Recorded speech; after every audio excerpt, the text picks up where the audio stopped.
for clustering, we should have data. Let me take sales and profit. I'll make a scatter chart because clustering I need to show you the on cluster on stud only. So I'll taken up let's say subcategory as a color. Now I have to let me increase the dot size so I can able to see the values. That's it. So I'm being asked to make a cluster based on this scatter chart. So cluster is a mechanism of grouping your data and giving you cluster names. So if you read clusters, so cluster has been created. Two clusters has been created. One cluster is this orange, other cluster is this blue. If you are saying I'm looking for three clusters. So then three clusters are there. This is red area, then the orange area, and then blue area.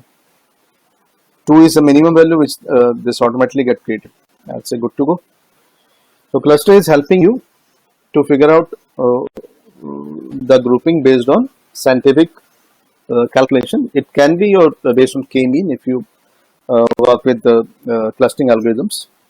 So we are having cluster 1, cluster 2. Values are there.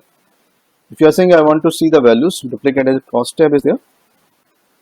So see, cluster 1 is having this much value and cluster 2 is having this much value.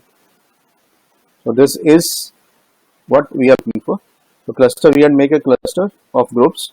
So based on the value part, range part, you can say one cluster and other clusters belong to some other range. So that's the cluster is there. If you are looking for unsupervised machine learning sort of thing to be there in Tableau, you can go for clustering.